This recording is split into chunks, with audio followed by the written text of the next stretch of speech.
She founded an architectural concrete company. He founded a $100 million clothing company. She took the world by storm as a social media star.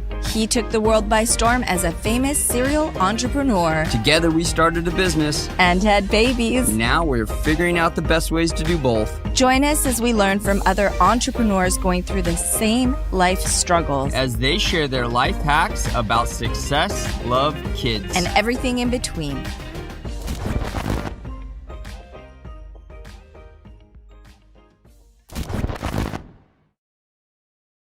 Welcome to the Pretty and Punk podcast. My name is Dan Caldwell, here with my beautiful co-host, Ildiko Ferenzi. I was saying... Stop. Why is this even...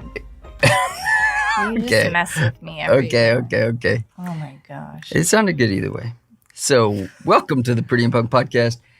I wanted to do today's podcast, which I think is a very special podcast, because we wanted to talk about the business that we run together and kind of explain how we started it, how we got into it, and maybe that for a few reasons. One, to show that there's inspiration everywhere for people who haven't started a business yet. And because this wasn't something that we planned. And a lot of people have been emailing us asking about our business and how we fell into it. Even getting a lot of publicity lately in magazine. What is it? Like news outlets. They've been asking about the story. So we thought it would be the perfect time to share with you guys. What are you drinking? Matcha, green tea. I have my green juice, and so we are ready to go for it. If you don't know, the company that we started together is called Billionaire Collectibles. And I think it's where should we start? Like well, how we kind of fell into it?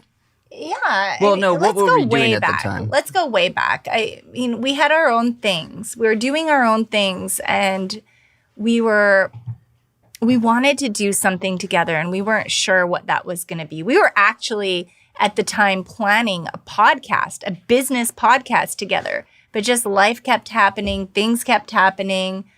I got pregnant, and but how did that happen? I don't know. Like go ahead, the stork. I'm sorry. I don't know. 10.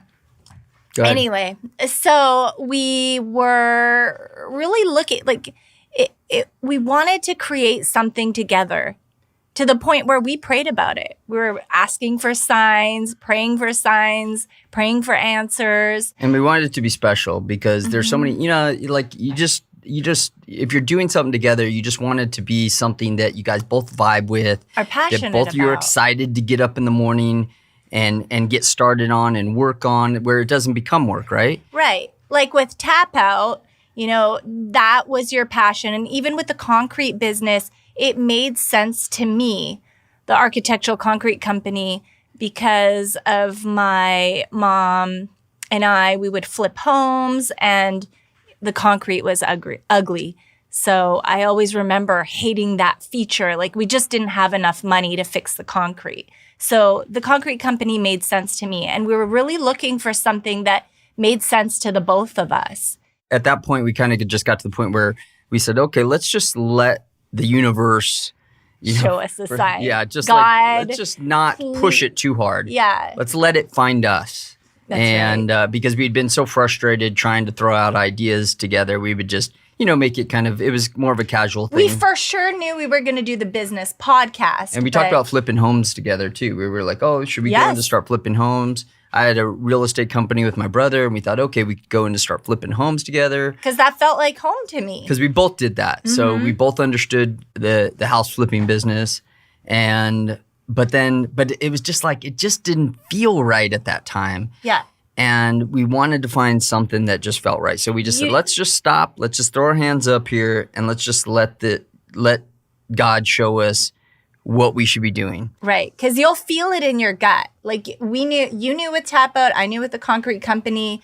I also knew with the bikini line. I was working on a bikini line kind of quietly.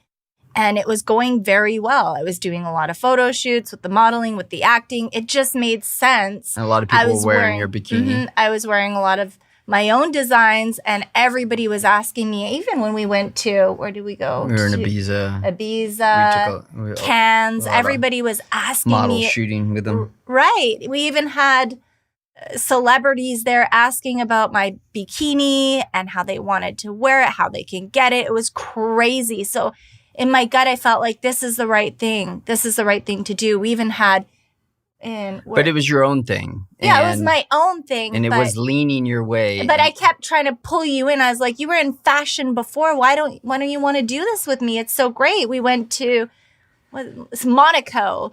The owner of the hotel, the best hotel in Monaco. He's like, come back anytime. Shoot at my hotel. Like it felt like everything flowed so smoothly. But I just didn't want to be in the clothing business anymore. You didn't want to be around all those hot chicks all day long. That part wasn't so bad. But I just was tired of clothing. You were done. I just wanted to move on to something new. Right. And so we just said, okay, let's just keep our eyes open and see what runs into us. Right. And then I got pregnant, and we thought it was going to be a girl. Just genetically, we figured. I don't know. I felt that it was going to be a girl. And then after it made sense that. And didn't they tell us it was a girl at first? When on the sonograms, I think they said, I think you might, we can't be sure. No, okay. So I had an emergency situation. You were in LA. Yeah. And it was very scary because I didn't think I could get pregnant for the longest time. And man, I totally forgot about this. 3 months in, I started to bleed and I had to go to the hospital. I called Dan. I'm like, I don't know what's going on. I got to go see if the baby's okay. I went. They were looking for the heartbeat. It was really traumatic. They found. Yeah, you called me worried that they didn't find a heartbeat. And she said something about so I don't know. It was just a really hectic day. And after that moment, I thought that it was a girl, and maybe she just said that. I think they said they couldn't find something, the important part. But it was still very young. Yeah, it was still early on. They said we shouldn't be doing this yet, but I think it's a girl. And so I don't want you to get too emotional because we're talking about. Right. Yeah. We're talking about fun stuff, good stuff. Anyway, it all turned out beautifully. And when I found out that I was having a son, the bikini line and the lights and the camera and the red carpets and that fast life, that was great. But I just really knew in my gut, all of a sudden it all made sense that I want my son to rub shoulders with the right people. I remember what it meant to me when I was working in my mom's jewelry store. There was really hardworking entrepreneurs, and they all had these great stories. And so many of them failed in life before they came to success. And all of a sudden, we just knew that was the type of business we wanted to be in, but we didn't know what that was yet. But that was certain. That we were positive about that. And then we watched a movie. One night, we're watching a movie, The Walk, about something that I had never. I mean, I'd learned about a little bit beforehand when I watched A Man on Wire, but about this man, Philippe Petit, who put a wire from one side of the Twin Towers in New York to the other side and walked across it. Now, I literally, the first time I heard this story, I thought, this isn't true. There's no way that what was he, 190 floors above the earth? Something crazy. I can't remember the exact floor number that the Twin Towers were, but just the thought that you could walk across that. I just thought, there's no way. I had to look it up to be sure that this was a true story because I couldn't believe that this had really happened. And even in the film, he said it's impossible, but I'll do it. Yeah. And so we watched the film that night, and we just, at the end of the film, right at the end of the show, we just started having this discussion about how inspirational, how it made us feel. This guy had done something that was illegal. Like he couldn't even do it. He wasn't allowed to do it. He had snuck up there, put this wire across between two, if you guys don't know the story, put this wire between the two towers and walked across it. And then all of a sudden everybody wakes up in the morning to go to work and they're seeing this guy up on the walking this high wire. And I thought that's so incredible and such an inspirational story. Think about and just the parallels between like starting a business. Like he felt this was calling him, like somebody being called to start their own business, whatever that might be. But how many obstacles were probably put in front of him when he was trying to do this and complete this, and yet he was still able to do it and accomplish what he had set out to do. And there was that moment, remember, when he was practicing and he wasn't quite done, but he was all happy and he looked down and he started to tremble and he nearly took a dive. And his mentor said that most walkers die when they think that they have arrived, but they're like 3 steps off from making it. And that was really powerful too. Yeah, kind of like somebody who's starting a business and starting to make money and starting to do well, and they kind of just let off the gas and stop paying attention to their numbers and what's going on. All of a sudden they lose their business. And there's so many great parallels in the story. And we just started having this like deep conversation, like we're back and forth talking about how entrepreneurs would be so inspired by this guy's story. And that what if we could like connect the pieces, like we put something like an artistic piece. We didn't know if it was like an artistic piece that people could put in their offices that would inspire people. Right, and because that movie, it touched us both in this way that sparked so much passion, we wanted to find a document by him. And that was our kind of nerd moment. I think they showed this. They showed like this little license at the end that said he was able to go to the towers whenever he wanted to. And I thought, man, wouldn't that be cool to own that? To like, if I looked at that and held that every single day, it would be like an inspirational piece to me. But it was supposed to have a time limit, and they said that forever. Yeah, his was like forever. Like he could go back to the Twin Towers anytime he wanted for free. So anyways, that was just a side note, but I was just thinking like how inspirational this whole story could be for any entrepreneur. And then we started talking about, and what about like an Abraham Lincoln letter or a George Washington letter or a Steve Jobs letter or something, these documents that inspire, or these things that would inspire people, or anything from these people, that something that they had held before in their hands and maybe signed their name to, something that would let you know when you held it, you would feel as close as you've ever been to Steve Jobs. Imagine, we can never be close to Steve Jobs in a way other than reading his book. We'll never be closer than that, or watching a movie. But imagine holding something that he's held before. Just that I don't know what it does for other people, but for me, that connection that I get, or holding a document from, I had some other collected pieces that I had collected throughout the years, like a Thomas Edison photo, and a Theodore Roosevelt photo that I had signed by him, and the Thomas Edison signed by him. And just holding that, knowing that when, 100 years ago, he held this photo of himself and signed his name to it. That's the closest I'll ever be to Thomas Edison. Right, but why is it so important? Because they had so many moments where they didn't think they were going to make it, but they kept going anyway. Steve Jobs, he started the first leg of his legacy in a garage. Yeah.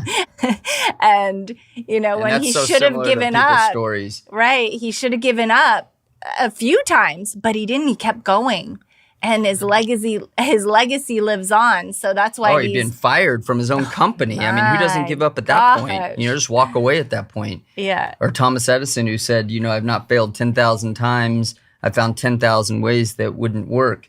I mean, imagine he should have quit a million times at all the things he was doing. The most prolific inventor of the last century. So this pinnacle moment started us thinking like, okay, we're along the right lines. And it felt like home to me too, because my mom, who was going through a divorce, she was a collector as well. So this wasn't anything new to me. Dan was a collector. it just made sense, and we felt it in our gut, and then we didn't know there was a market for it either. We didn't know that there was a market for this, and we just started creating and making pieces, and it turned into a beautifully framed document married with their most famous quote. And it was goosebump moments when we had our first piece. Yeah, we got our first few pieces done, and they looked so great. And I remember we hung some on our walls, and I just thought, oh my gosh, when an entrepreneur, the only person that I feel like understands this, but not that other people won't understand this too. I know how hard it is to be an entrepreneur, and when you're first starting your own business, what that comes with. And sometimes just the little bit of inspiration, like sometimes a quote, it feels like the world is against you. The world is always against you. And I can remember driving down the road, and I was in Riverside, and up on this movie theater, this old movie theater that was shut down. Somebody had put, in the area where you put like what movies are coming, they put, if you can dream it, you can do it. And this is back when, that's a famous quote now, but at this time, I'd never heard that quote before. And it said Walt Disney. And I'd never heard that before. And I thought, wow, it just stayed with me, and it resonated with me. And at that time, our business was kind of just getting off the ground, Tap Out. And we were, always going through all the problems that any young business goes through. And I just kept always thinking about that. And I'd always recite it to myself, and I'd wrote it on a piece of paper and hung it in my bathroom. And I would always look at it and just, if you can dream it, you can do it. And I knew I was always dreaming about this idea that this business was going to blow up and what we were going to be able to accomplish with it. And it just always pushed me to, push a little harder and keep going when I felt like quitting. And that's a quote that I feel is so powerful to so many entrepreneurs out there. Like, that is one that we are all familiar with too well. And I loved how when we had the discussion and we discovered that quotes was something that got us through the dark times, through our whole life. I remember my mom sticking a quote on my wall when I was a little girl. Like, it just started feeling right. I'm like, this is really starting to make sense.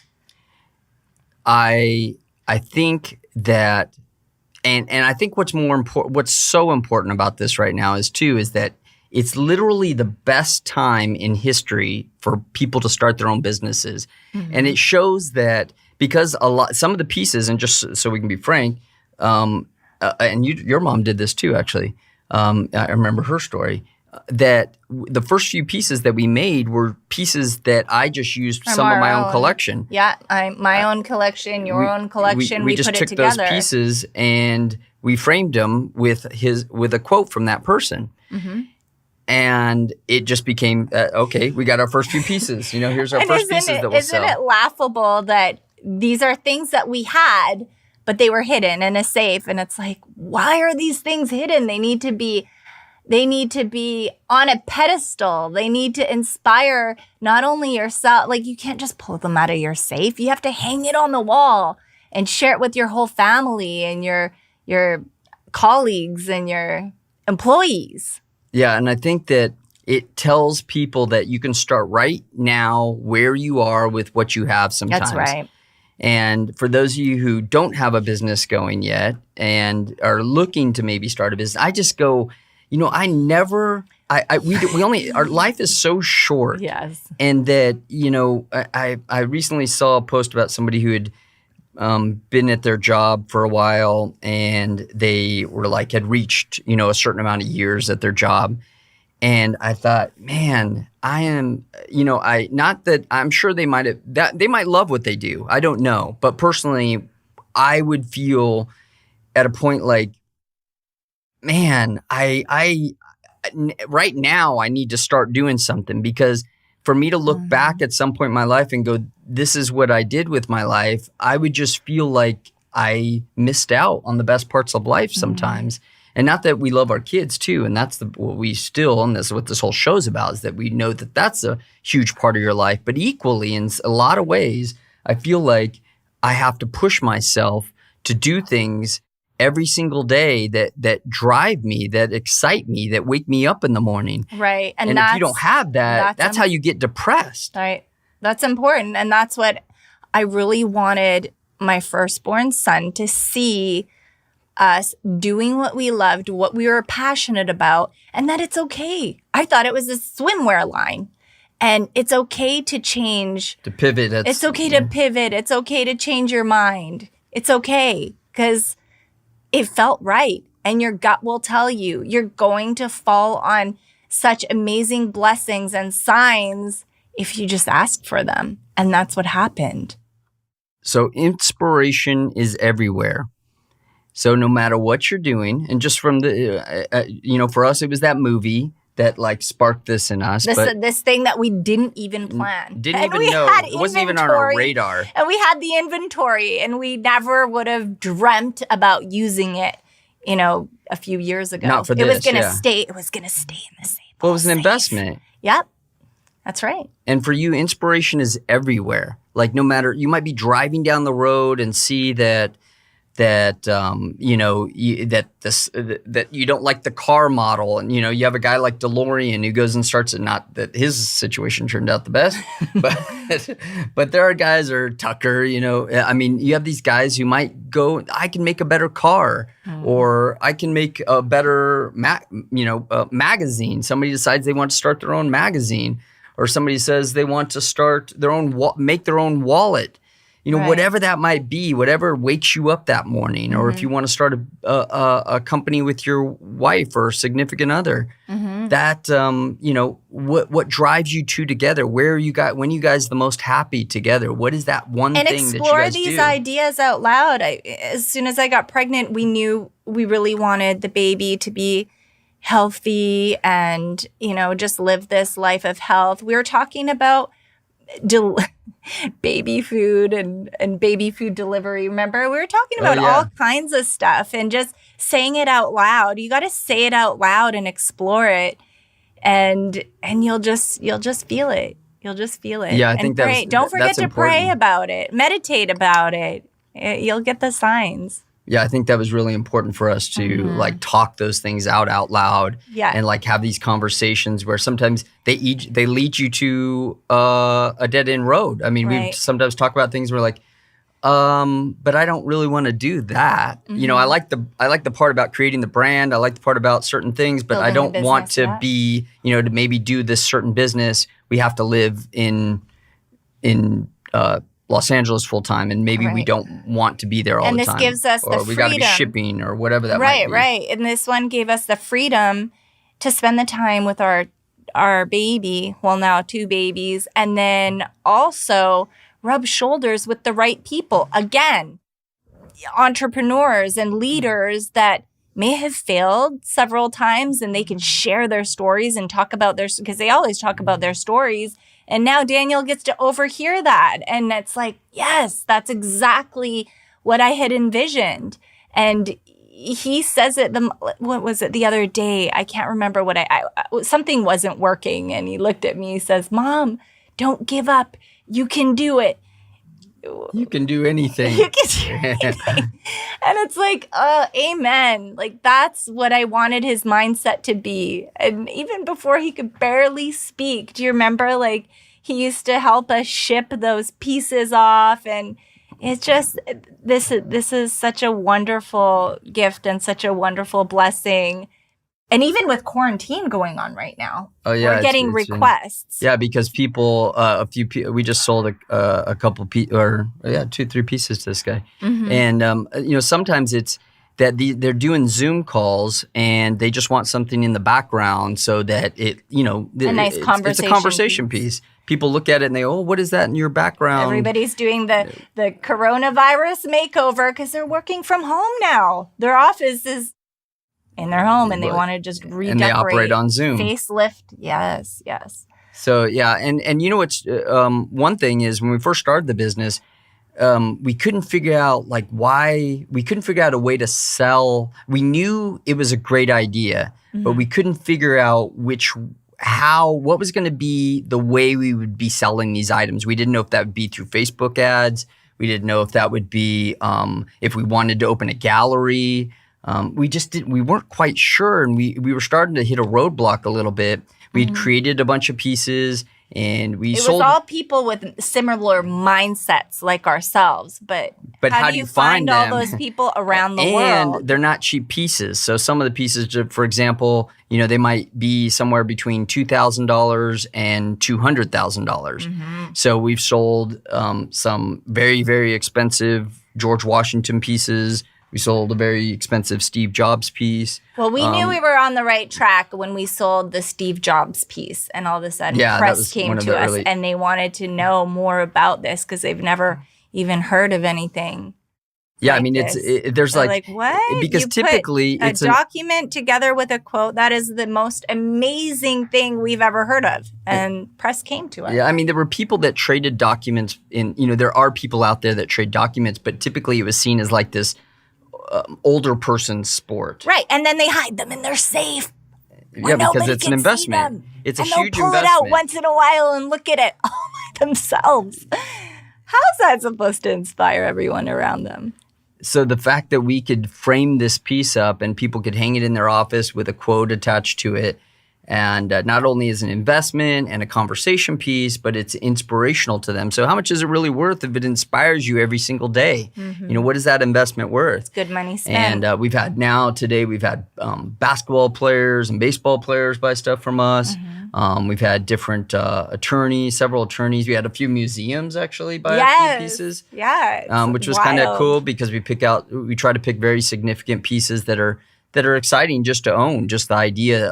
We had a Marilyn Monroe contract that we felt was like geared towards the female entrepreneur. And what was the quote? It was something like a woman in heels could conquer the world. Give me the right heels and I can conquer the world. That's what it was.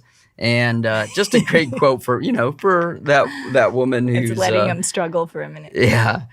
But just a great quote, but it was an actual contract of Marilyn Monroe's from 20th Century Fox. Just a really cool piece for that right person, and that ended up going to a museum. Yeah, we didn't intend for that to happen. It just happened. They scooped it up before. But anyways, we couldn't figure out where we were going to. How we were going to market this piece, because at first it was really hard to sell an item. We couldn't figure out what are we going to do. Are we going to market these on Facebook?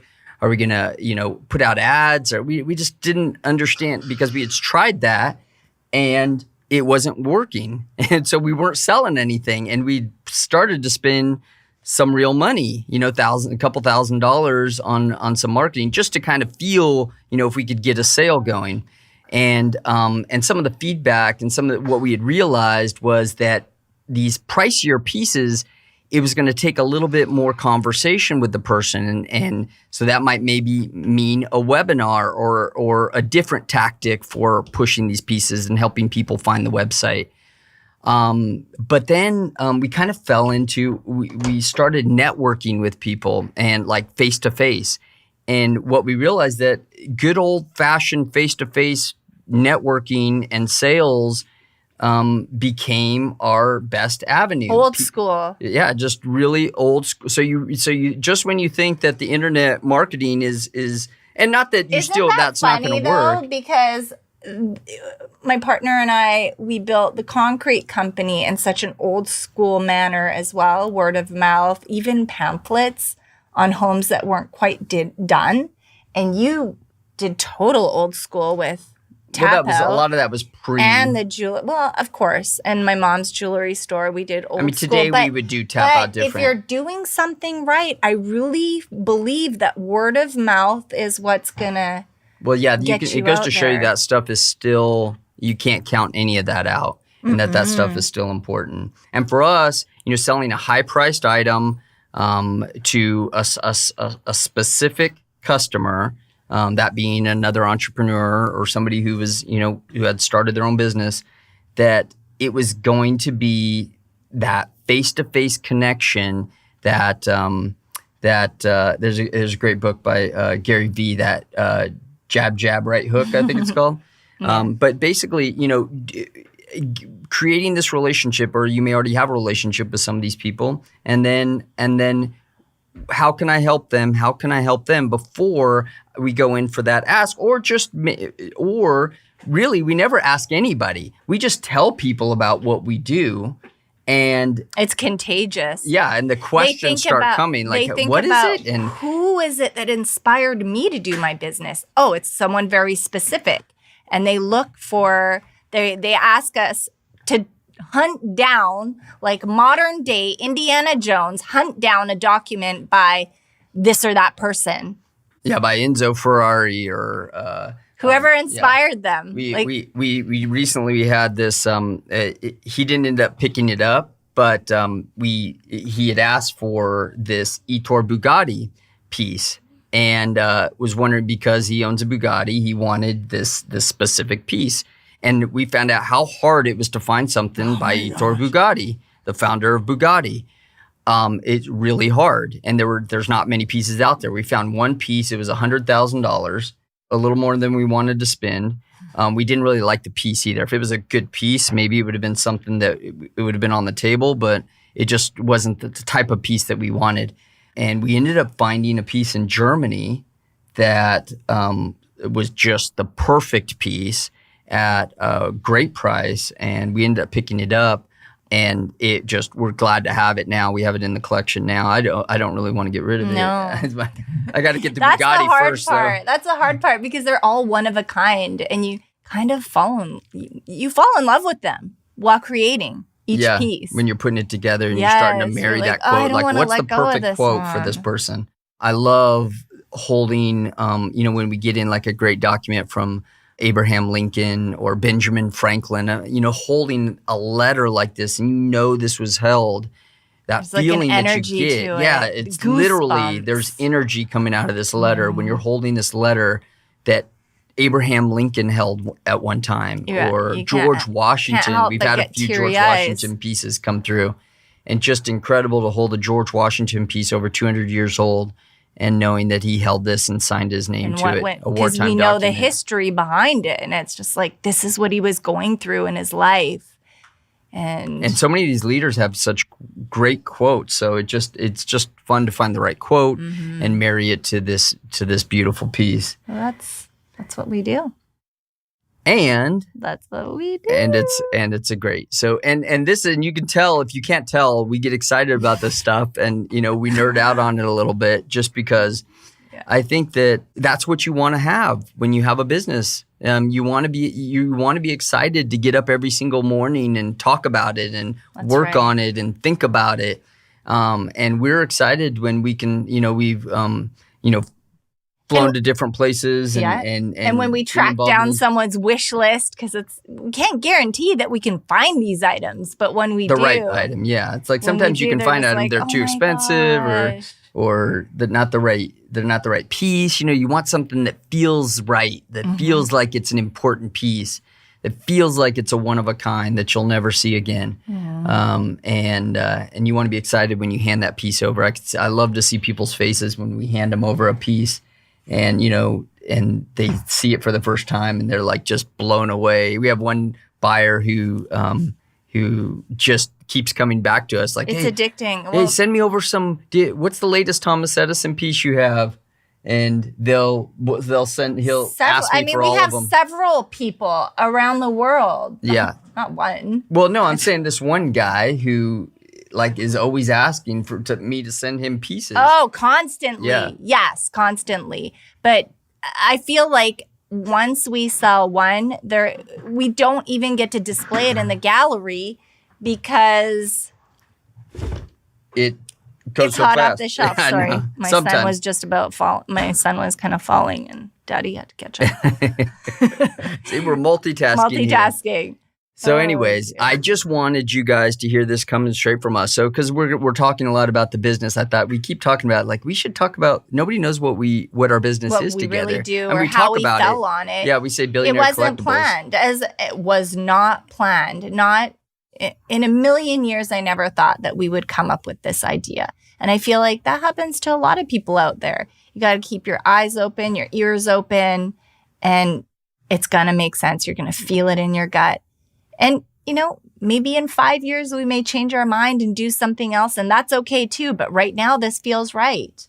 I would hope that you guys find yourself in our story, like see that, sometimes we're like that, or we talk like that. It's like if you keep pushing that creativeness between yourselves, if you and your wife are thinking about starting a business, or maybe you already have a business. Oh my gosh, right now, we're getting the emails, like so many of you are a little bit scared. You're losing your jobs. You're afraid, but you want to do this business together with your significant other, the love of your life. And right now is the time. Even if it's a side hustle, even if it's not something that you're expecting to bring in all the income for your household, if it's a side hustle, it could be a total side hustle, something besides your business, give you a reason to be happy when you get off of work, or maybe even think about, I can remember one of my jobs, half the time I was working, I probably shouldn't have been, but I was working on my company stuff in my head anyways. I was thinking about what I was going to do as soon as I got off of work, and what things I needed to do. You're dreaming. You're dreaming about the next thing. You felt in your heart that you weren't in the right place, so you were dreaming. Absolutely. Everybody does that. I think that it's definitely okay, because that's what leads to the great things in life. So I hope this podcast helped you a little bit, helped you kind of work through some of those ideas through your head. I hope that you guys are thinking about those things constantly. If you already have your business, I hope maybe you see yourself in our business, see yourself on how maybe you can other things that you might be able to do to inspire each other, or maybe things you could switch gears on. And you may have your inventory in a safe, or in the garage, or in that spare room. You may already have the inventory, not even know it. Yeah, like your mom who started her own antique store. Yeah. Well, my mom had no choice. That's didn't have any money. She had no money, and she's a proud European woman that's not gonna beg anyone for $1. And she just came up with the idea of, I'm gonna sell my collection. I have antiques. I'm gonna start selling them. I'm gonna, and she loved it. She loved it. And she helped other people too with taking some consignment on from other people that were struggling or in the same situation as her. And it's just incredible. Inspiration is everywhere. That's right. Thank you guys for tuning in. I hope you guys can share this with a friend. If you can, we're looking for people to share this, and hopefully leave a good comment below. Wait, let's talk about the contest. Oh, yeah. Every month we have a contest where we give away $1,000. It can go towards your business, towards your relationship. If you're starting a business. Or a little staycation getaway, something to bring your family together. Sometimes people who have a business already need a vacation. Whatever feels right. Or maybe you want to give it away to someone you see struggling, at your church. Whatever you feel is right to do. What you need to do is you need to review, rate, and share. Take a snapshot of that and email it to us at www. No, that's the .com. They can't email to www. No, but I don't know. Shut up. Stop it. I'm going to beat you after. No, go to our website. It's easy. Go to our website. And then I think the little pop-up will be there. Yeah. And then you can email us. Okay. Stop it. I couldn't resist. Okay, guys. Thank you for tuning in. I've got mommy brain, okay? I'm not always on point. I'm sorry Dude, I've been breastfeeding for 5 years straight. Sometimes I'm seriously. And no excuses on this podcast. I'm at a loss for words. No excuses Sometimes on this podcast. I can't think of a word. It's mom problems. Moms, please. Okay, thank you guys for tuning in. Do you feel me, moms? Next week, we're going to have another great interview, and we will catch you next time. Thanks for listening. Please subscribe. We love you.